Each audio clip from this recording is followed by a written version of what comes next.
This is the final project for the PL class, Build Your Toolbox for Excellence. My name is Peter Chaney, and I'm going to go through kind of a reflective slide deck on how the class went for me. We used the textbook by Doug Lemove, Teach Like a Champion 3.0.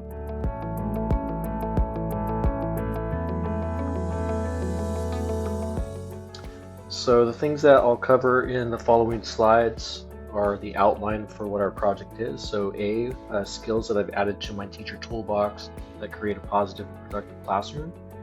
2, how you've modified the technique to support your students or site. 3, resources you have created or used from the reading to implement techniques. 4, which technique might you share with a new teacher and why? 5, how do the techniques in this book connect to what we do in our district, i.e. IPGs or California Standards or PLCs? And lastly, how has this course changed your teaching practice? So the 3 big takeaways that I had in terms of adding to my teacher toolbox were these. So principle 1 coupled with technique 1, understanding human cognitive structure means building long-term memory and managing working memory. And coupled with the technique 1 of exemplar planning. The second big takeaway for me was the technique number 7, which was retrieval practice. And lastly was technique number 38, which was everybody writes. So in terms of principle 1 and technique 1, I thought it was really interesting when they were talking about cognitive load, working memory, the author's expansion of what those concepts were. But basically, what was really crucial for me was when he talked about how working memory is small and limited, and that a well-developed long-term memory is the solution to the limits of that working memory. So that's all within the frame and concept of the cognitive load theory. And this holds true for teachers when they walk into a complex environment like a classroom, but more importantly, it's part of the structure of what students face every day in terms of actually learning. So, which leads me to kind of the definition of what learning is for a lot of people, which is the aim of all instruction is to alter long-term memory. So when we get into the actual technique 1 of exemplar planning, there's a big difference between lesson plan and lesson prep. And what I took away from the exemplar section was that if you have those exemplars in place and they're good exemplars, then that's preparation. Lesson planning is really more of an outline, and if you have these exemplars in place, then you're going to be able to lessen your cognitive load during a lesson and be able to troubleshoot where things are going right and going wrong in your lesson.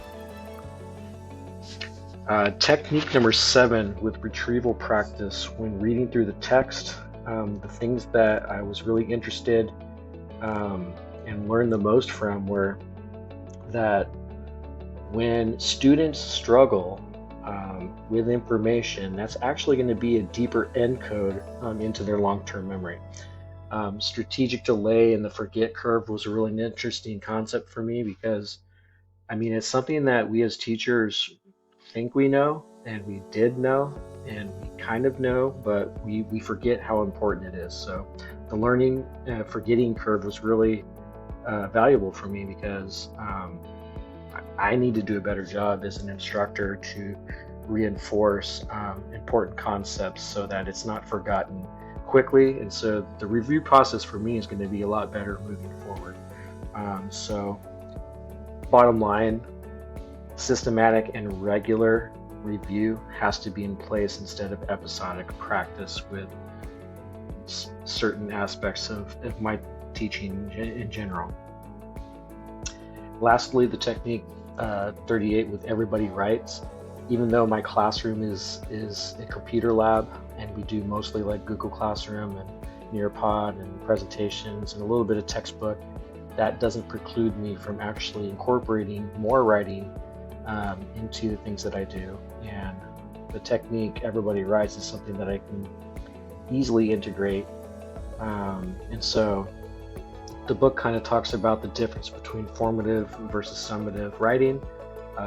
Formative is going to be a little more helpful, which leads to, formative being, it helps students use it as a tool to think. So the words might and maybe, when we're using prompts and having them write out things, is actually going to be helpful for them formulating ideas, so that when they are in the situation where they're doing a summative assessment, they're going to be able to recall those facts and actually answer the prompts in that way. So the next problem for me was, how do I modify the technique to support my students? So the ways, since my classroom is in a computer lab and it's a CTE class, and we're doing more hands-on things and project-based learning and those sort of things, some of the things that I've had to do differently, or how I've modified these techniques, are that in terms of the principle one, technique one, like I mentioned, we're in a computer lab. We're using technology like Nearpod, we're using Google Classroom, we're using Microsoft Teams. And then also, like I mentioned, we're doing project-based learning for our pathways. So those are the main two things that are the ways that I've accommodated it for my students. So in the examples that'll be in later slides, we'll look at some examples for the exemplar planning, in terms of those two things, the computer lab portion, the technology portion, and project-based learning. Also with retrieval practice within those two scopes, we're going to look at some examples for integrating that into the technology part and the project-based learning part as well. And then the everybody writes technique, once again, the two main tweaks to those techniques are the technology piece and the project-based learning. So we'll look at examples with the might maybe prompt and establishing a way to write think. So that leads us to the resources that I've created and used from the reading to implement said techniques. So I'm mainly in my class and using Nearpod in many ways. So video lectures that they actually pause and answer questions along the way, but we also use collaboration boards. And then at the same time, we'll use it for quizzing and review and memory replace cards and so forth. Now, like I said, these techniques, a lot of teachers, we kind of already knew these, but having gone through this class, what was most valuable is just being reminded of them, having them in a nomenclature that we understand, and then having a chance to maybe move forward and actually incorporate these things in a better way. So principle one, technique one with exemplar planning. In Nearpod, there's a great feature where we can draw it. So for my multimedia students, this is a really good technique. Now what I can do better is having my exemplar like answers, so to speak, readily available, which helps me do a show call. So Nearpod has a feature where I can actually take Allison, for instance, show it to the class, and if I have a culture of error, which I do, she won't be embarrassed, and I can say, okay, this is where you were right, this is where you could have improved, and that is a good thing. Now in the second part of this, I'm wanting to have a good, better, best exemplar for project requirements. So that's where the project-based learning ties in. So when I'm making my assignments in Google Classroom, oftentimes I'm going to have exemplars that students have done in the past, or more often than not, I've done the project myself because one, they're fun, and two, I'm hoping I can actually show them a really good example. So in this case, we had a poster for the graphic design element of proximity, and I was able to show a good, better, best exemplar. Okay, so for retrieval practice, what I can do better moving forward is actually at the beginning of Nearpods that are a lecture-based Nearpod, I can review prior concepts more frequently, and one of the tools that's really good for that, especially like vocabulary, is the matching pairs tool. Also, when I'm wanting to do for retrieval practice in the PBL part of it, is just designing multi-part projects that build naturally on retrieval practices. So for instance, in the graphic design module, we go over what we call the crap posters. So it's contrast, repetition, alignment, proximity, and these are like main elements of graphic design. And so each one of these projects that we go through builds off of each other for all four elements. Everybody writes, technique number 38. So once again, if I'm doing like a Nearpod presentation like I did for my senior marketing class about LinkedIn, I noticed that, yes, I put in a slide that says, who cares, why do you need to know this? But what might be more valuable in the future when I do this, or maybe I come back around and I do a different version of this slide deck, is I have a prompt like, what might you need LinkedIn for in your future? And they can, there's no like real right answer, and they can develop like what those features could be, and then at the very end, that's where maybe the prompt is more summative than formative. Okay, and then the everybody writes technique as far as PBLs, I want to establish a right to think exercise as a reflection on a final project, or even when we're getting into a project. So in this case, this was an example of a textbook scenario that we all did, and I used the collaborative board feature so that they could just write answers individually before they got into the groups to get their summative answers. And so I think I can do that in the future in a better way.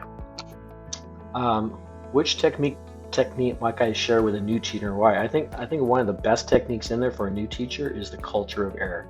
So I found this quote. It basically says, if the goal of checking for understanding is to bridge the gap between I taught it and they learned it, that goal is far easier to accomplish if students want us to find the gap, if they are willing to share information about errors and misunderstandings, and far harder if they seek to prevent us from discovering them.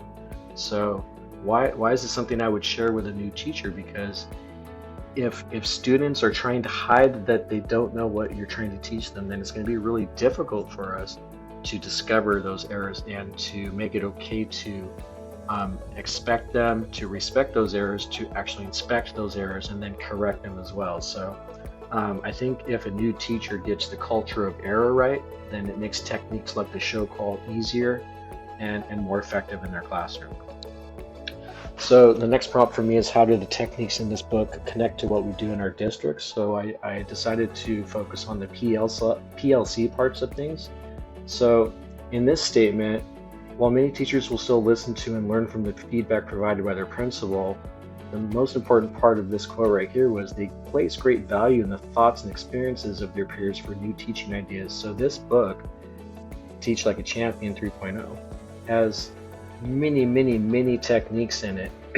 And these are techniques that can be individually learned and those types of things, but they could be enhanced and made even better in the collaborative process. The collaborative process that we have in place for Fresno Unified and many other school districts is obviously our PLCs. So the main strategies used in the PLC process is to implement a common assessment, to share and discuss those results, to determine new teaching strategies. So this is where this book might come into play, so that we're providing a better service to our students. And then you learn those new strategies together, or you find someone who knows the strategy and they're kind of a coach for you all. So we seek, we discover, we confirm, and then we share with our colleagues. How has this course changed my teaching practice? So basically, it helped me get back to the basics. So like I've said, a lot of these techniques seem like it's like, oh yeah, we're veteran teachers, of course we do this, but that's mostly true. But what we can do these things better. So my takeaways: working memory to long-term memory. We're not actually teaching anything unless we are transferring this stuff from working memory to long-term memory. For me, I need to do a better job of planned and coordinated retrieval practice on especially key concepts, so that when we're doing project-based learning things, those are going to be things that, again, get into long-term memory. And lastly, writing to learn. So one of the basic skills that a lot of students are not getting is writing. And formative writing is going to lead to better summative writing according to the text, and I believe that. Thank you very much for watching this presentation or going through the slide deck. My name is Peter Chaney, Marketing, Sales, and Service Teacher at Bullard High School. Check out our student store if you'd like, BlueNation55.com. Thanks so much. This was a valuable course.